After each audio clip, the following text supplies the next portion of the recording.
novo dia com Deus é bem melhor. Seu consultório.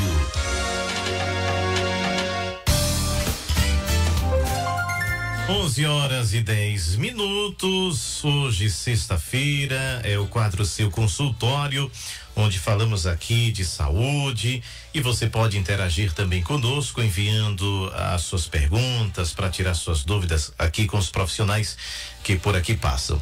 E hoje temos a honra de estar conversando por telefone com o doutor Andrei Batista, que é oftalmologista da Fundação Altino Ventura, que vai falar das doenças e os cuidados com a visão. Doutor Andrei, bom dia para o senhor, obrigado por nos atender e trazer aqui esclarecimentos para a nossa audiência. Bom dia, Manassés. Primeiramente quero agradecer o convite aí em nome da Fundação Altino Ventura, e é uma honra fazer parte aqui desse seu programa. Doutor, só passando aqui logo para os nossos ouvintes, o seu Instagram, que é o @dr.andrei, Andrei com Y, não é isso? Isso. Andrei Batista, @dr.andrei Batista, e da Fundação Altino Ventura é o @doi.fav, F-A-V, @doi.fav, você já segue aí no Instagram. Doutor, quais as doenças mais comuns e quais os principais sintomas? Então, Manassés, as principais doenças, né, oculares, a gente entra aí com os erros de refração, né, que são os erros que a gente consegue corrigir com os óculos. Então tem miopia, tem astigmatismo, tem hipermetropia, tem a presbiopia, que é a vista cansada, lá para os 40 anos mais ou menos, que a gente começa a ter essa dificuldade de ver de perto. Então são as mais comuns. A gente pensa aí nos erros de refração, que são corrigidos com os óculos. Mas aí também tem a catarata, né, que é uma incidência uma das principais causas de cegueira, né, inclusive a principal sendo reversível. Temos também glaucoma, temos aí as conjuntivites, né, tão frequentes nas nossas emergências oftalmológicas. E prevenção, cada uma vai ter o seu tipo, né, assim, os erros de refração a gente não consegue, alguns, né, a miopia a gente consegue diminuir a progressão dela, já tem uns trabalhos novos, mas outros a gente só consegue ajudar no consultório mesmo, nas consultas de rotina. Por que doutor, a idade ela vai influenciar muito, né? E muita gente me dizia, depois dos 40 você vai ver, né? Que eu mangava até de quem não enxergava para perto, aí passei agora dos 40 e já tem que usar óculos para ali para perto. A idade, normalmente as pessoas vão tendo essas dificuldades na visão? Isso, então, é porque nós temos um reflexo de acomodação. E aí o cristalino, que é uma das principais lentes da gente, né? É uma lente transparente que com o passar dos anos perde a transparência, a gente chama de catarata. Então, essa mesma lente, que é o cristalino, ele é móvel, sabe? Assim, ele é maleável, na verdade. Então, o músculo do olho, ele consegue deixar essa lente mais redonda ou mais gordinha ou mais alongada, dependendo da distância que a gente estiver vendo. Pode ser para perto, para longe, ele vai se moldando para isso. Só que na faixa etária 38, 40 anos, o músculo começa a ter dificuldade de contrair essa lente, e aí a gente começa a ter essa dependência dos óculos para perto, já que o músculo, nesse reflexo, a gente começa a perder ele diante da rigidez da lente. Agora, a qualidade de vida, por exemplo, a alimentação, exercícios físicos podem contribuir para pelo menos que essas coisas apareçam mais para frente? Tem alguma relação, doutor? Isso é uma ótima pergunta. Tem sim, é fundamental, né? Ter uma boa alimentação e a prática de exercício físico, porque a gente consegue diminuir os efeitos oxidativos do envelhecimento, né? Então, a alimentação rica em vitamina A, vitamina C, vitamina E, né? A gente consegue sim postergar o aparecimento dessas doenças oculares. É comum essas pessoas que, por exemplo, eu vejo pessoas de certa idade que não usam óculos, né? Da pessoa, hereditário? Por que algumas pessoas chegam a 50, 60 anos e não usam óculos? Então, o histórico familiar é importante, né? Atrelado com esses hábitos, né, saudáveis, como a prática de exercício físico, alimentação, evitar tabagismo, evitar bebida alcoólica, né? Então, isso tudo, sim, as pessoas acabam tendo um ganho de uma vida ocular saudável, e aí consegue ficar um tempo sem o óculos, mas em algum momento vai vir essa necessidade, porque justamente o que eu falei antes, o olho ele vai perdendo, né, com o tempo, algumas células, alguns distúrbios vão acontecendo, que é comum vir com o envelhecimento da pessoa. Doutor, quais as principais doenças, assim, no geral, na população? É a catarata e o glaucoma? E se sim, como é que a gente previne? O que é que a gente pode fazer para prevenir? Sim. A catarata é a principal causa de cegueira reversível do mundo, né? Então, como que a gente pode evitar? Alimentação, atividade física, como a gente já conversou, mas manter o acompanhamento periódico no consultório. Outro fator importantíssimo é não utilizar medicamento sem orientação médica. Então, alguns remédios como corticoides, né, depressivos, eles podem induzir o surgimento de uma catarata precocemente. Então, é bem frequente a gente encontrar no consultório pacientes que fizeram uso de prednisona, predsim, e prednisolona por outro motivo, né? Seja uma dor na articulação, uma dor no joelho, uma rinite, e vir com queixa de alteração visual. Quando a gente faz o exame, a gente consegue detectar a catarata. Isso é muito comum, e aí pode vir a catarata mais comum realmente é a catarata senil, depois dos 55 anos, né? Em algum momento vai chegar 55, 60, mas outras pessoas podem também ter a catarata, inclusive já operei pacientes jovens, 30 e pouco, 40, por uso de medicação, né? Além disso, doenças sistêmicas, então o diabético, o hipertenso, né? Eles também podem evoluir com a catarata precocemente, e isso influenciar na qualidade da visão dele. Outro fator importantíssimo é trauma. Então, crianças, né, jovens que praticam alguma atividade, sempre está tendo o cuidado de usar um óculos protetor, um capacete, se for o caso, para evitar que haja o trauma e induzir isso à catarata. Então, a gente falando da catarata, a gente tem esses fatores mais comuns que a gente pode evitar, né, atrelado aí com hábitos saudáveis, não é isso? E acompanhamento de doenças sistêmicas, caso a gente tenha. Com relação ao glaucoma, já é um pouco mais diferente, porque o glaucoma é uma doença silenciosa e a gente vai perdendo o campo de visão periférico, né, que a gente chama de visão tubular. O paciente, a princípio, ele acha que a visão está ótima, porque na visão central ele está enxergando super bem, mas na periferia ele vai perdendo esse campo de visão.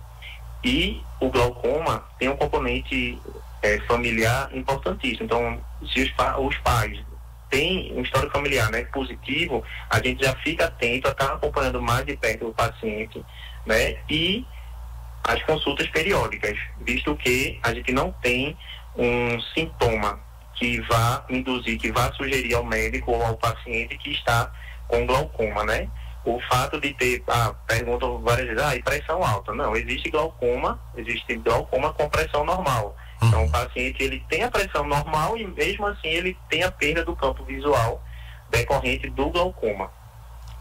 Então, o glaucoma é um pouco diferente nesse ponto. A gente tem que estar mantendo acompanhamento. Então, assim, não tem um histórico na família, tudo bem, vai na consulta uma vez ao ano, no mínimo.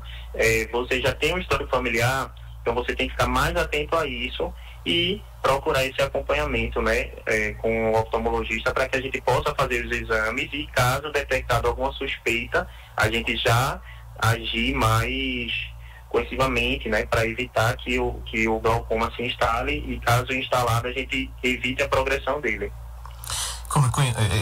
Como é perigoso, né, doutor, essa ingestão de medicamentos, e a gente é muito famoso, né? Todo mundo, a maioria tem sempre uma farmácia em casa, tá sempre tomando remédio, alguma coisa, e isso pode prejudicar a visão. Isso, pode muito, inclusive até colírios. A gente, pacientes que usam colírios que já estão há algum certo tempo no mercado, mas que esses colírios, eles acabam tendo substâncias que fazem a vasoconstricção, que eles fecham o vaso do olho. Então o olho está lá um pouquinho vermelho, a pessoa pinga o colírio, o olho vai ficar um pouco mais claro, por conta da nafasolina, que é o mais comum. Então coloca essa medicação para poder fechar o vasinho do olho, e o olho vai ficar claro, vai ficar um pouco mais claro. Contudo, ele pode trazer outros prejuízos, né? Uma ceratite, pode trazer... não é uma medicação que a gente use de frequência. Então, assim, uma eventualidade, sei lá, tá numa praia, só tem aquele colírio, você pinga ali, mas é o tempo de voltar para uma consulta caso persista com a vermelhidão. Sempre procurar, porque o olho vermelho podem ser várias doenças no olho, né? E aí evitar até o uso de colírios sem orientação médica. A automedicação é sempre perigosa, né? Sempre Isso. Muito perigoso. O senhor falou aí dessa questão de ir ao oftalmologista, pelo menos, doutor, pelo menos uma vez por ano as pessoas devem ir? Isso, pelo menos uma vez ao ano. Se durante a consulta for diagnosticado alguma patologia, alguma doença, né? Ou se por acaso tiver um fator que sugira ao médico, né? Então vamos supor, você foi para consulta, sua anual estava com a pressão do olho alta. O médico fez o exame, viu o fundo do olho e achou que o nervo estava suspeito aqui para um glaucoma. Então, nessa situação, a gente pede para voltar. Um paciente que tem um astigmatismo, né? Está usando óculos, e o óculos, mesmo assim, ele está insatisfeito com a visão. Então, ele volta para ajustar o óculos, mas o médico tem que estar atento. Será que não é um ceratocone que esse paciente tem? Será que não é já uma catarata? Então, geralmente a gente recomenda a consulta anual, mas que em determinados casos a gente pede para o paciente voltar antes, né? E aí vai depender do caso. Caso a caso, a gente vai particularizar o retorno ao consultório. A gente falou antes aqui, doutor, o senhor falou sobre essa questão de alimentação. Tem alguma alimentação específica que pode ajudar aí na saúde dos olhos? Sim. Isso, esses os antioxidantes de uma forma geral, né? Então, aqueles alimentos ricos em vitamina A, por exemplo, cenoura, pimentão vermelho, que tem carotenoides, né? Então são muito bons. Ovo, fígado, vitamina C também, então laranja, né? Frutas cítricas, eles têm muita vitamina C e ajudam na prevenção de doenças como catarata, doença macular relacionada à idade, né? Tem a vitamina E também, é bom, importante. Então tem muito manga, abacate. A alimentação é fundamental. O ômega 3 é uma parte assim da alimentação que a gente tem visto muito, porque os pacientes chegam na emergência com muita queixa de olho seco, de blefarite, que é o vulgarmente conhecido como teiçol, né? Então, assim, blefarite, ordelo, tudo isso vem influenciando muito com o olho seco, e o ômega 3 tem um papel anti-inflamatório importantíssimo, e aí a gente consegue ter no salmão, na sardinha, né? Óleo de peixe, atum. Então também são alimentos que ajudam na qualidade da nossa visão, de manter essa visão saudável. Quais os períodos, doutor? Muita gente aí, essas doenças mais sazonais, né? Como conjuntivite, essas alergias, enfim. Qual o período do ano que é mais comum elas acontecerem? Geralmente depois de grandes eventos, assim, carnaval, né? Tem muita aglomeração. Carnaval, São João, esses períodos mais de aglomeração, então a gente percebe o aumento da incidência dessas doenças, e atrelado também nesse período de chuva, né? Que alternância chuva, calor, e aí os pacientes também chegam pra gente com muito quadro de conjuntivite alérgica. É muito comum, a gente fala muito sobre a questão da conjuntivite e as pessoas também se automedicarem. É uma conjuntivite, vou ali na farmácia e coloca lá um medicamento. Até que ponto a gente pode fazer isso ou não deve fazer isso, deve procurar realmente um médico? Então, começou com um olho um pouco vermelho, um pouco de secreção, o paciente está espirrando, tem coriza, a gente pensa numa conjuntivite infecciosa por vírus, que é muito comum, feito eu havia falado, nesses períodos, né, de aglomeração, São João, Carnaval. Então, o paciente está com infecção viral e, consequentemente, tem manifestação no olho. Então, o que a gente recomenda? Compressinha gelada, pode usar um lubrificante comum, aí uma gotinha umas 4 vezes ao dia, né? Dá preferência a esses que não tenha nafasolina, que é o que deixa o olho branquinho, tá certo? Preferencialmente escolhidos sem conservantes, que vão dar uma qualidade melhor de visão. E aí é isso, usar um lubrificante, compressa gelada. Caso persista, né, repouso, né, tem que manter repouso, hidratação, pensando numa virose, que consequentemente está acometendo o olho. Então, pela virose, a gente vai orientar o paciente a ficar em repouso, hidratar, dipirona, né, um analgésico comum. Mas caso essa virose vá melhorando ou o olho persistindo com sintoma ou piorando, aí sim procurar a emergência oftalmológica. Muito bem, doutor, nós pedimos para o senhor permanecer aí na linha, a gente vai fazer um intervalo, é bem rapidinho, e os nossos ouvintes também, você já pode mandar sua pergunta para tirar suas dúvidas com o doutor Andrei Batista, que é oftalmologista da Fundação Altino Ventura. Você já pode segui-lo aí, @doutor, né, que é dr.andrei com Y, Andrei Batista, @dr.andrei Batista, segue lá no Instagram. E do Altino Ventura é o @doe, doe.fav, doe.fav. Você já vai seguindo aí. Daqui a pouquinho a gente volta com o quadro Seu Consultório. Para quem chegou agora, ligou o rádio, acessou a internet, estamos entrevistando o doutor Andrei Batista, oftalmologista da Fundação Altino Ventura, falando hoje sobre os doenças e cuidados com a visão. Doutor, o que é a degeneração macular relacionada à idade e como ela pode ser tratada? A doença macular relacionada à idade, né, é uma doença degenerativa, é uma doença que afeta a mácula, né, que é a parte principal da retina. Então, lá no fundo do olho, quando a luz passa por todas as lentes que a gente tem na parte da frente do olho, ela vai atingir o fundo do olho, que a gente chama lá de retina, e existe um ponto central, um ponto específico, que é a mácula.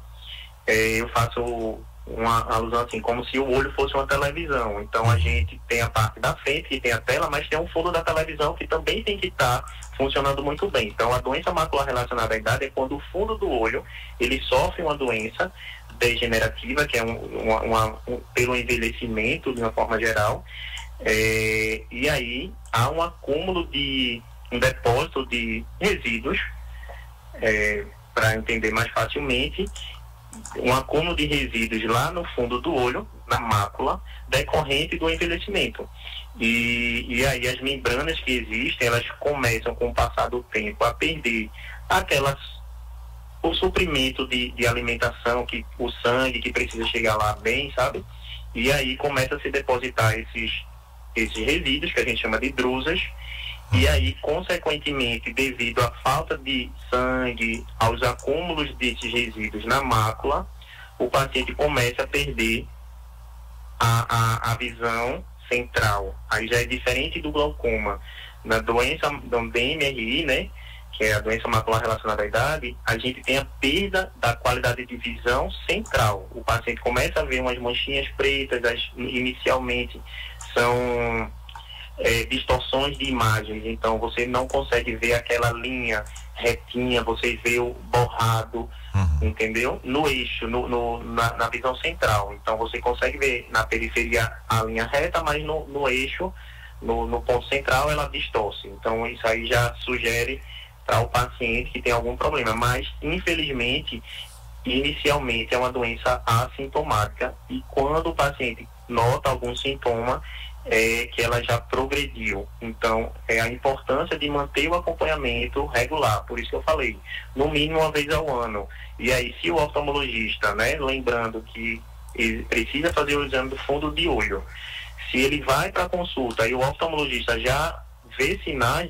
do DNRI, dessa doença lá no fundo do olho, ele vai conversar com o paciente, ele vai explicar, olha, você tem essa alteração, embora sua visão esteja ainda preservada, é importante que você volte daqui a 6 meses, daqui a um ano, dependendo do caso. Isso aí tem que ser caso a caso, mas não existe um sintoma inicialmente, quando o sintoma surge já é no final, assim, já é depois, né? No final não, já houve uma progressão.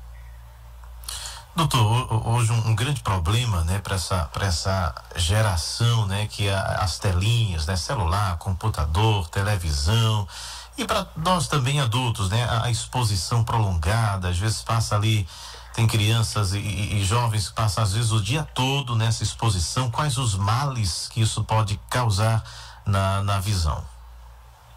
É importantíssima essa pergunta, porque sabe-se que os pacientes pediátricos, né, então crianças que são estimulados, que ficam muito tempo em tela, eles acabam induzindo o crescimento do olho, né, por fatores inflamatórios, enfim, e aí esse estímulo da visão para perto faz com que o olho aumente. Então, naqueles pacientes que já têm um grau de miopia, foi visto que esse estímulo para perto, né, então muito tempo de celular, muito tempo de iPad e tal, ele induz o crescimento do olho e vai haver uma progressão da miopia. E isso aí vem para os pacientes nesse perfil, né, de miopia já, criança, a gente extrapola para os adolescentes também, porque ainda está em fase de crescimento, e a gente recomenda que haja uma limitação desse período. Então, a criança até 2 anos não ficar em tela, né, e com a faixa etária, então, 3 a 5, a gente aumenta um pouco, 1 hora, sabe? E aí você vai aumentando, mas até 10 anos, a gente não passar de 2 horas sob esse estímulo de telas, justamente para evitar a progressão da miopia e também outras doenças, como a doença do olho seco, que é muito comum, né? Inclusive pouco tratada, pouco diagnosticada, diante desse estímulo para telas. E aí entra a faixa etária dos adultos, né, que vivem em computador, né, ar-condicionado, ambiente com ar-condicionado, muita luz artificial. Então, o olho seco é uma doença frequente no consultório e que a gente precisa cuidar. A gente vê muitas crianças também, né, que, por exemplo, vão dormir, mas leva ali aquela telinha, causa aí todos esses danos também, né, doutor?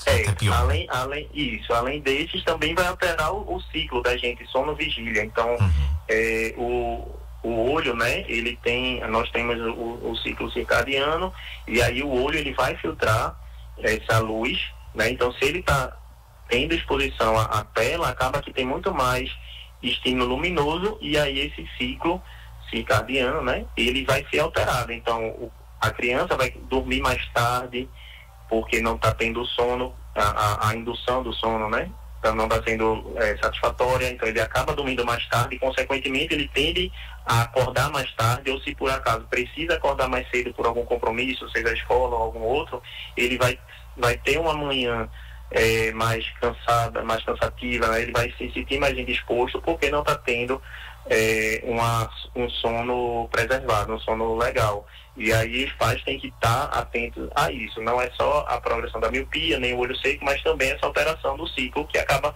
tendo outras consequências, como interação social prejudicada, né? Déficit no desenvolvimento escolar, educacional, né? Até interação social. Acaba que a criança, quando tem muita exposição a isso, tem esse prejuízo na interação social e as consequências que a gente conhece e sabe que pode vir a ter. Doutor, mesmo a criança, ela não apresentando nenhum problema, não tendo nenhuma reclamação em relação à visão, mas os pais devem levar, ou a partir de que idade já pode levar a criança ali para um exame, para ver se está tudo certinho? Então, a gente já começa na criança, né, assim que nasce. Então, o bebê, ele passa pelo teste do olhinho, né? Após o nascimento, ele já tem que ter essa avaliação com o oftalmologista. Então, no teste do olhinho, a gente consegue diagnosticar a catarata congênita. Então, a criança nasceu com a catarata, nasceu com glaucoma, a gente já consegue diagnosticar ali no exame do teste do olhinho, que é feito nos primeiros dias de vida, e é importantíssimo fazer, assim como também a orientação para os pais, né? Então, tem essa alteração, a gente precisa acompanhar ele, então volte daqui a 2 meses, 3 meses, dependendo da situação, ou então tem um risco aumentado, aqui, pelo exame a gente consegue ter uma suspeita para um glaucoma, e aí a gente tem esse contato mais de perto com os pais. Mas aquele paciente que nasceu, fez o teste do olhinho já, então estava tudo bem, ele consegue voltar com 6 meses, a gente faz uma nova avaliação, posteriormente a gente vai espaçando as consultas, e aí a princípio é que fique tendo pelo menos uma vez ao ano, até porque a criança no período do desenvolvimento ele não tem conhecimento do que é uma visão boa e uma visão ruim. Muitas vezes essa visão baixa é percebida na escola.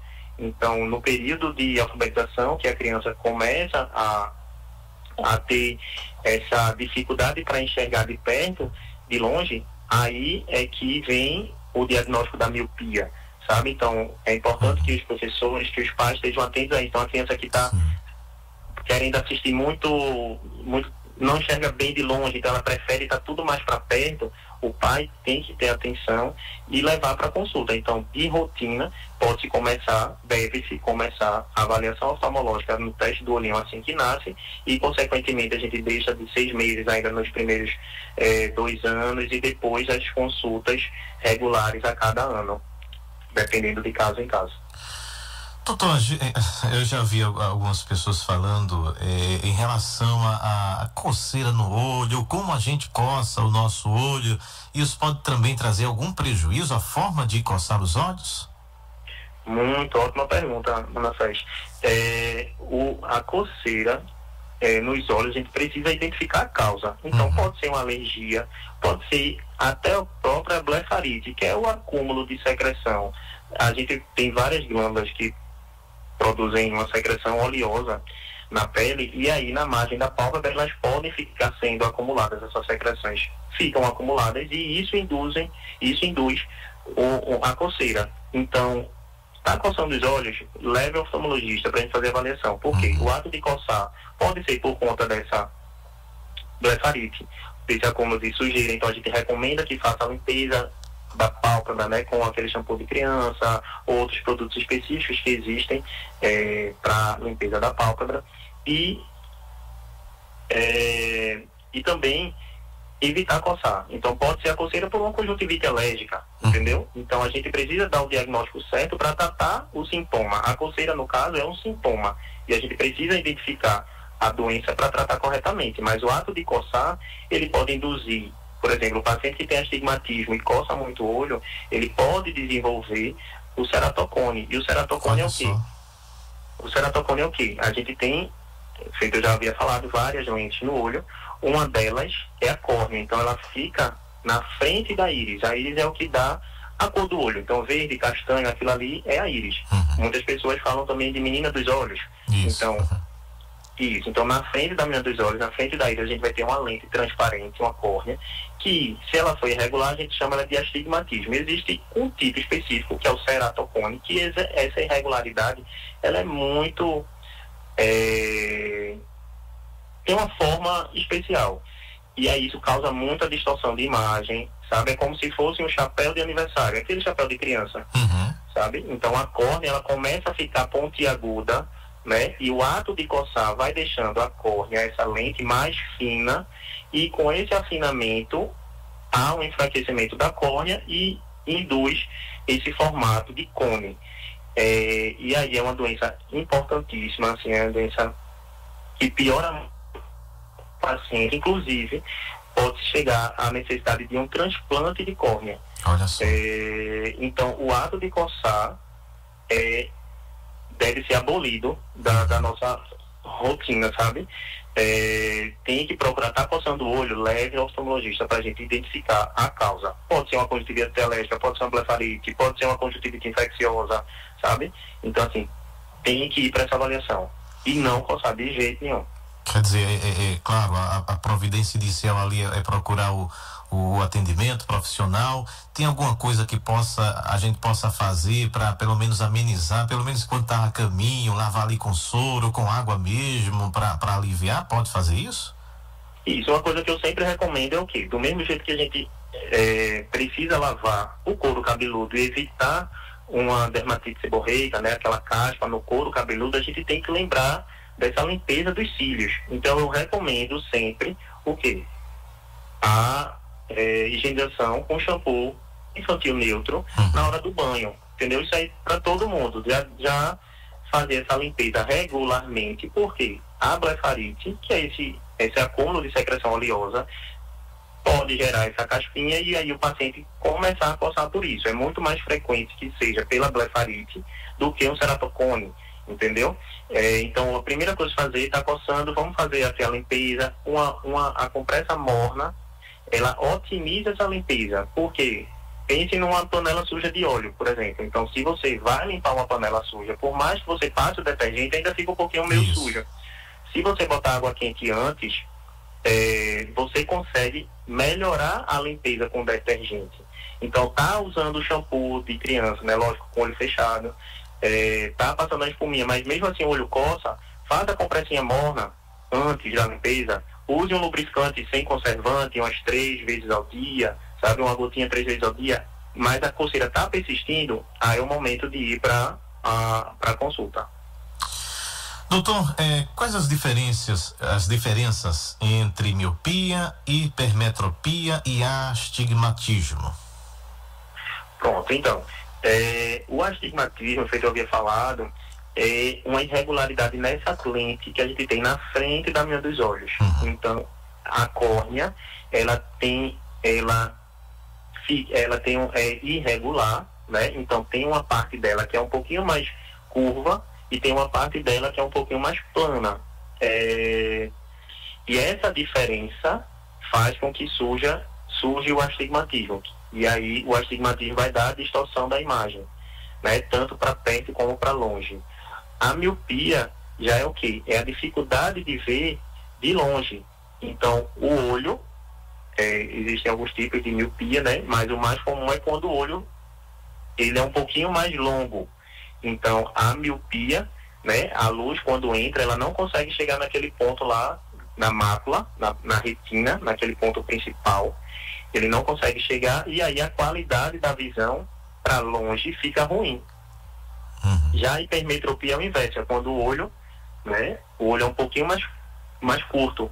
E aí, a luz, quando passa, ela não chega na mácula. Ela ultrapassa a mácula, ultrapassa a retina. E aí dá a visão ruim para perto. E, infelizmente, o hipermétrope acaba tendo a visão também ruim de longe, sabe? Então, é mais ou menos assim para entender mais fácil a diferença dos três. Então, o astigmatismo, ele tem uma superfície da córnea irregular e dá uma visão distorcida perto e longe. O míope, a luz não consegue chegar no fundo do olho, né, já que é um olho mais longo, e aí você perde a qualidade de visão de longe. E o hipermétrope já é o inverso, a gente tem um olho mais curto e a luz passa da retina, e aí a visão fica ruim, principalmente para perto, no hipermétrope.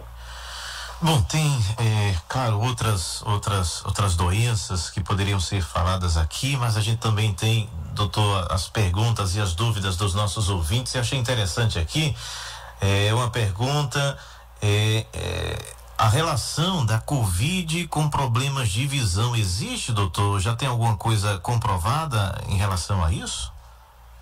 Sim, existe. Muitos pacientes que foram diagnosticados na época da pandemia com a conjuntivite e não tinham outros sintomas. Então, o vírus, né, do Covid, ele sim, teve manifestação apenas com conjuntivite e outros problemas também vieram ocasionados. Sabe-se que o Covid, ele aumentou os efeitos tromboembólicos, então pacientes acabaram tendo trombose no olho em decorrência da Covid. Houve relação, sim. Doutor, em relação a essa cirurgia, né, refrativa, você poderia falar dela, o grau de segurança e os riscos e os benefícios, né, dessa cirurgia? Pronto, a cirurgia refrativa a gente indica quando o paciente tem dependência do óculos. Então é aquele paciente que às vezes vai tomar banho de óculos, às vezes vai dormir com óculos, que quer fazer uma atividade física e não consegue ou sente limitação, vai correr, o olho fica, o óculos fica embaçado. Então, esse paciente que tem a dependência dos óculos, ou da lente de contato, a gente recomenda a cirurgia refrativa. A cirurgia refrativa, ela vai fazer um tratamento na córnea, né, que é aquela lente lá na frente da minha dos olhos, para poder fazer com que esse grau seja diminuído e a luz consiga atingir aquele ponto na retina, na mácula, e aí sim vai ter uma menor dependência dos óculos e, consequentemente, o paciente muda a qualidade de vida, não só de visão. Bom, tem outra pergunta aqui. Tenho 62 anos e estou sentindo alguns incômodos na visão, entre eles um clarão, como se fosse uma luz transparente. Sou diabética e hipertensa.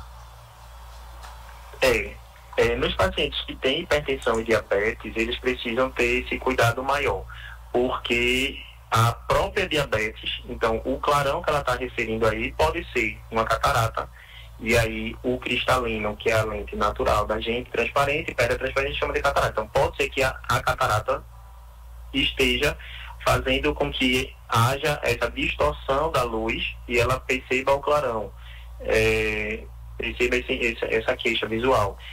Também precisa ver com relação ao controle da diabetes. Então, o paciente diabético, ele pode estar com descompensado e aí o grau do óculos também vai ter alteração. Então, a gente, por exemplo, não recomenda que haja troca de óculos nos pacientes diabéticos descontrolados, porque o cristalino, ele muda a composição e aí muda a concentração e essa lente acaba influenciando no grau. Então, ela precisa marcar uma consulta e com o oftalmologista e também com o endócrino para a gente ver esses pontos e tentar melhorar a qualidade da visão dela. Quem usa lente de contato tem que ter algum cuidado? Quais os riscos, né, da lente de contato, doutor? Com relação à lente de contato, justamente importantíssimo que o paciente não durma com a lente. Então, a gente vê muito caso de paciente que acaba dormindo com a lente, né? E isso aí pode induzir uma úlcera de córnea, um arranhão na córnea que a gente chama de ceratite. Então, primeiro ponto, cuidados. Não dormir com a lente. Enquanto estiver usando a lente de contato, fazer uso de lubrificantes oculares sem conservantes. Além disso, qualquer desconforto que teve, o olho está coçando, o olho está irritado, está vermelho, enquanto estiver usando a lente, retirar a lente. Outro cuidado também importante, não utilizar água, soro, para limpar a lente, ou enquanto estiver usando a lente, colocar água ou soro no olho. Isso também pode gerar infecções gravíssimas, né? Como também não tomar banho de piscina, de mar, usando a lente, né? Que isso aí a água contaminada pode ir para o olho e aí desenvolver, gerar uma úlcera, uma infecção gravíssima. Então a recomendação também é essa, de ter esse cuidado de não utilizar água, soro nos olhos ou até no casezinho, no estojo que o paciente guarda a lente. Tem os produtos específicos para isso. A Renata, lá de São José da Coroa Grande, diz: minha mãe foi a uma consulta com o oftalmologista e descobriu que está com sangramento da retina. Esses dias ela estava com o olho bastante vermelho e eu acho que sugeriu que ela lavasse bem com soro e usar um colírio que o médico passou. Mas no caso, ele disse que era só até ela voltar. será agora no dia, eu acho que é 31.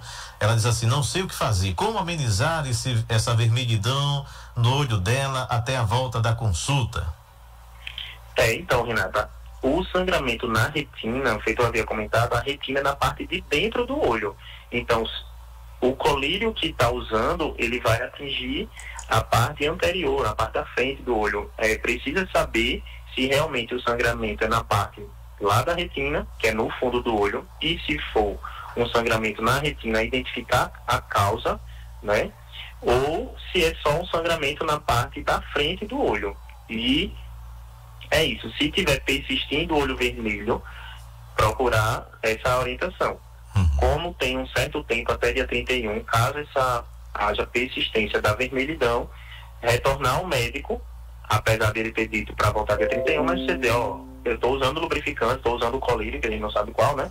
E mesmo assim, não houve melhora. Então, o ideal é caso persista, retornar antes do programado lá pelo médico. Tem outra aqui, sou irmã Francisca de Carnaíba, tenho glaucoma e histórico familiar. Quais são os medicamentos que eu preciso evitar tomar para não alterar o glaucoma? Faço acompanhamento a cada 6 meses, uso colírio, meleato e arde muito, é normal? Francisca, então, pacientes com glaucoma, eles têm esse desconforto, porque os colírios de glaucoma, eles já têm na sua composição alguns conservantes, e os próprios conservantes dos colírios podem irritar o olho. Então eu recomendo que antes de pingar o colírio do glaucoma, faça uso de um colírio lubrificante, e aí espere uns 5, 10 minutinhos para pingar o colírio do glaucoma. Lembrando que se for usar o colírio lubrificante, que seja preferencialmente um lubrificante sem conservante, para diminuir a exposição a esses conservantes que acabam irritando o olho. De medicação, ela perguntou medicação, não foi, Manassés? Isso, Isso, doutor. De medicações, evitar até descongestionantes nasais, sabe? Que às vezes as pessoas usam, pode prejudicar o glaucoma, sabe? Corticoide também, evitar, porque o corticoide, seja ele colírio ou outra via de administração, né, oral, comprimido, ele pode também fazer com que haja um aumento da pressão do olho e isso piorar no controle do glaucoma dela. Bom, o tempo foi embora, queria ficar mais 1 hora aí com o doutor, trazendo aqui esclarecimentos para os nossos queridos ouvintes. Só lembrando que você pode segui-lo aí no Instagram, @dr.andrei_batista, Andrei com Y, tá? Andrei Batista. E da Fundação Altino Ventura é o @doi.fav, doi é DOE.fav. E muita gente já está perguntando aqui, doutor, em relação a como conseguir consultas no Altino Ventura. O que as pessoas devem fazer? Como procurar esse atendimento?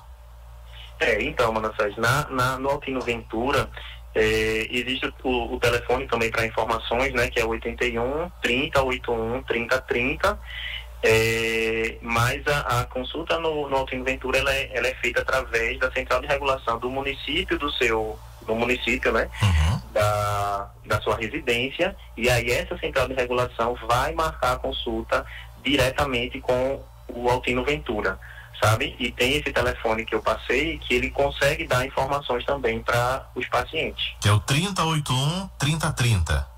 Isso. 3081 e tem um e-mail 3030. também, né? Tem um e-mail, o pacientes@doifav.com. pacientes@doifav.com é para tirar dúvidas, né? Não faz a marcação diretamente no Altino Ventura, deixar bem claro aqui para os nossos ouvintes, tem que ser encaminhado para lá, não é isso, doutor? Isso, vai no postinho de saúde perto de casa e o médico do posto de saúde vai dar um encaminhamento e a Secretaria de Saúde do município, através da central de regulação, vai marcar a consulta no Altino Ventura.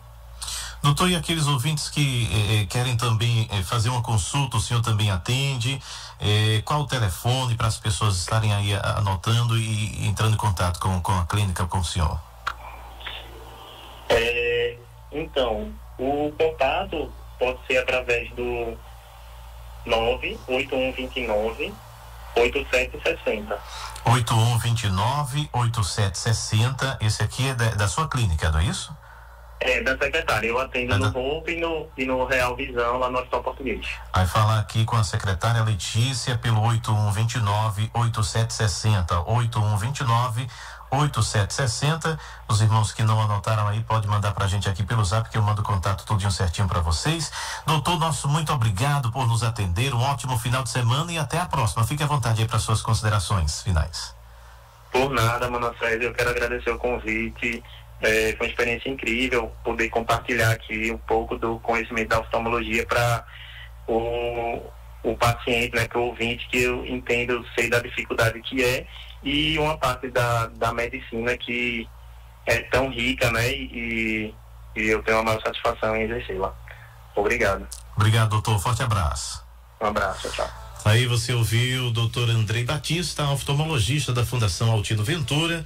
Para você marcar consulta com o doutor, tá bom? Na clínica do doutor, é 8129-8760, 8129-8760.